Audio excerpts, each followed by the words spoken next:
Ibu dan Bapak tahu nggak persepsi saya? Dia sudah tahu, oh sama ini. Nah, setelah 1 pengacau, mungkin Ibu kasih 3 pengacau. Nah, sekarang ada 3 nih. Dia harus scanning 3 kartu. Oke. 3 kartu ini lakukan ya. Umpamanya tadi ini merah, kuning, dan hijau. Nah, lakukan di atas meja taruh aja seperti ini. Nah, untuk peletakannya jangan sama terus. Oh, hijau dulu, kuning, terus merah. Oke, merahnya kadang di sini, merahnya kadang di sini, atau merahnya kadang kita samakan dalam bentuk vertikal, atau kita dalam bentuk yang lain. Nggak harus garis lurus terus gitu ya. Nah, inilah yang membuat anak-anak itu bisa menyamakan dengan target kita tadi cuma merah. Nyamakan warna 1 dengan 2 pengacau. Setelah itu, kalau sudah kita menyamakan warna kedua, ya. Warna kedua itu dengan mungkin yang saya mau kenalkan adalah warna biru. Karena anak ini mungkin penggemar merah dan biru. Oke. Biru pun juga, Ibu mulai 3 kali pertama kita samakan. Oke, samakan terus dengan ada 1 pengacau yang dia nggak tahu ini. Merah, hijau ini dia nggak tahu. Pokoknya tahunya saku biru. Oke. Samakan 1 warna dulu dengan pengacau, oh dia bisa. Jadi ini saya hanya, yang pertama jangan terlalu Ibu cepat-cepat menyamakan 1 warna ini dia bisa dulu nggak? Kalau dia klik menyamakan 1 warna, nanti mau 2, 3, 4, 5 ngebut. Nah, tapi kalau yang ini dia nggak punya persepsi yang benar, Ibu akan sulit. Nanti dia akan gini loh, bonda-bendi terus. Yang mana ya? Dia akan lihat ini. Nah, Ibu kan, anak saya bisa atau enggak? Mungkin Ibu terlalu cepat. Jadi yang kita anukan, oh dia bisa biru dengan pengacau, 1 pengacau. Kita tambahin lagi pengacaunya yang lain. Oh dia masih bisa. Oke, tadi merah sekarang biru. Sekarang kalau kita berikan pengacau merah dan biru, apakah dia masih bisa? Oh dia tahu ini dua-duanya tadi udah pernah keluar nih. Oke, saya samakan biru ke biru, samakan merah ke merah. Dan ini pun harus diacak posisinya. Pada waktu mengacak posisi, ini harus dimasukkan di bawah meja, terus dikeluarkan lagi. Jadi dia anak-anak ini visualnya sangat kuat. Dia akan melihat, oh kartu itu umpamanya saya ngocoknya di atas meja. Dia tahu, oh itu. Dia nggak hanya memperhatikan kartu ini dengan kartu ini, tapi nggak memperhatikan ini bahwa sama-sama merah gitu kadang-kadang. Jadi lebih baik dikocok di bawah, terus dikeluarkan lagi, taruh di atas meja. Oke, dengan 2 warna sekarang. 2 warna bisa tambahin 3 warna, 4 warna. Sampai dia bisa 10 warna. Lumayan, 10 kartu kasih dia semua, dia akan mau menyamakan satu-satu. Oke. Gitu ya.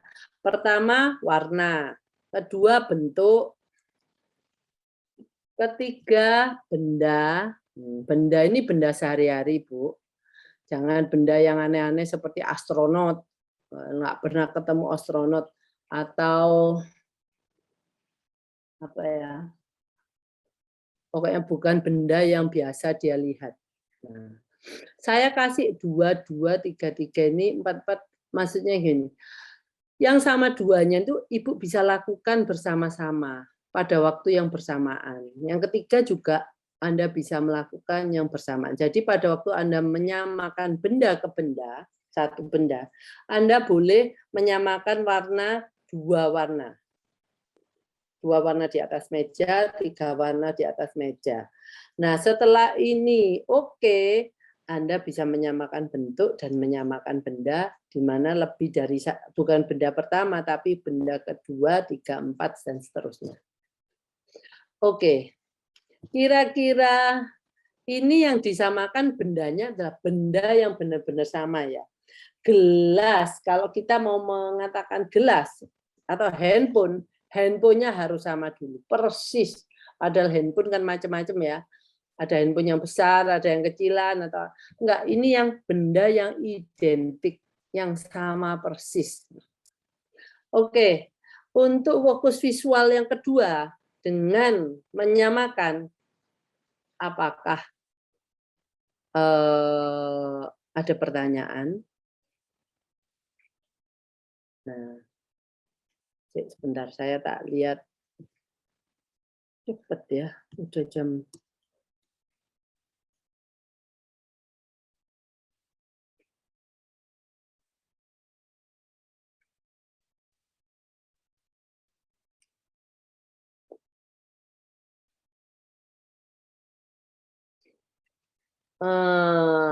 Oke.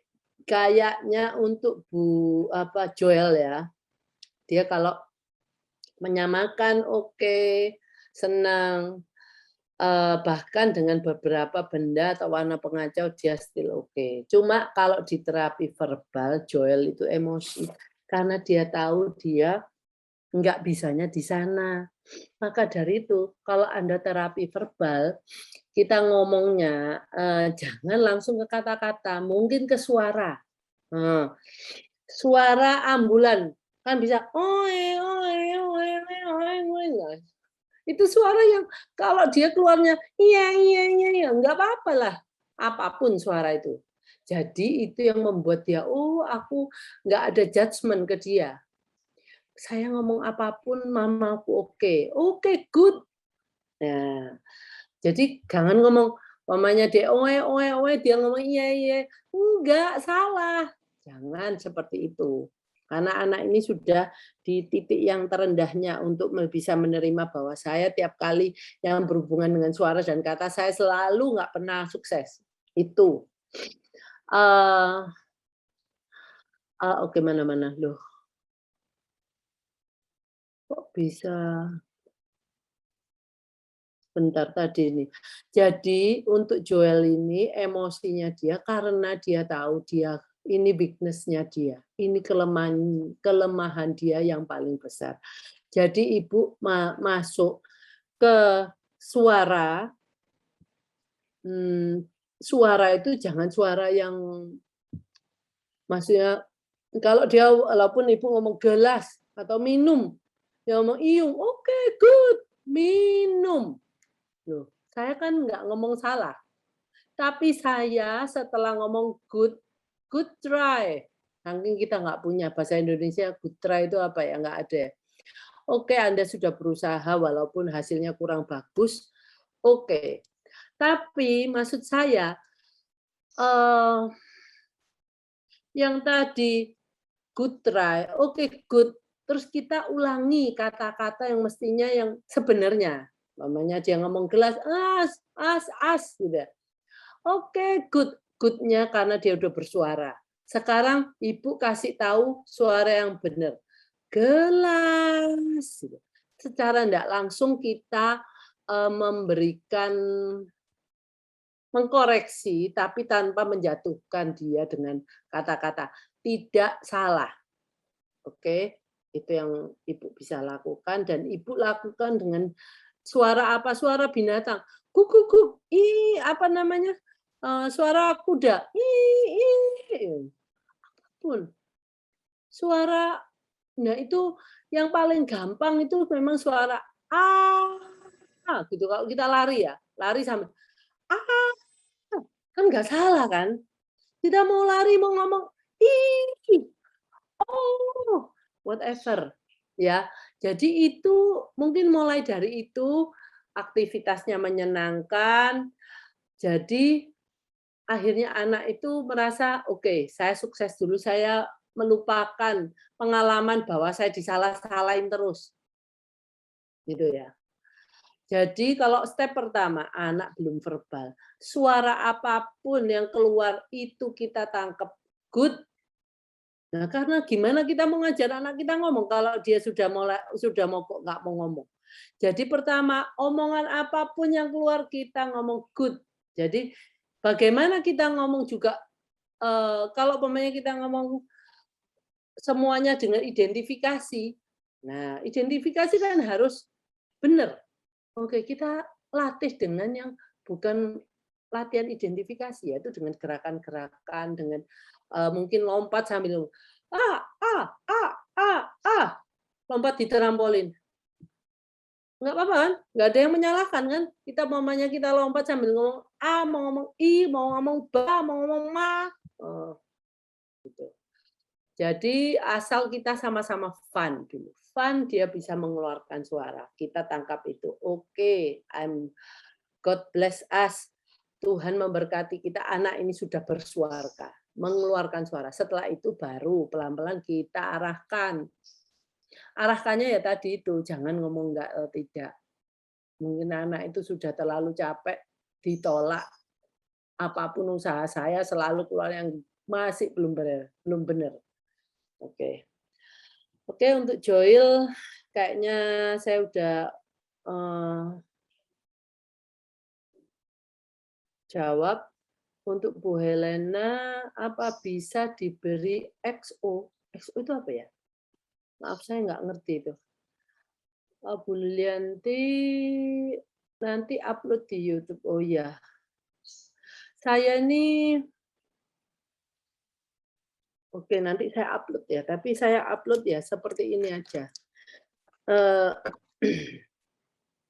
Karena saya mau Ibu Bapak mengikuti program saya, setelah itu saya nggak akan saya mau cepet, oke saya bisa. Tapi saya lebih senang saya step by step saya memberikan pengertian ke Ibu dan Bapak kenapa kita lakukan ini, gitu ya. Apa bisa diberi contoh melakukan aktivitas 3 dengan 3? Aktivitas 3 dengan 3. 4 dengan 4. Oh, ini toh. 3 ini Ibu kalau nomornya sama, Ibu bisa melakukan hal ini bersama-sama dalam satu waktu. Mungkin Ibu kan nggak mungkin menyamakan benda ke benda terus. Oke, setelah menyamakan benda ke benda, Ibu juga bisa menyamakan warna, 2 warna, 3 warna, 4 warna, gitu. Itu artinya.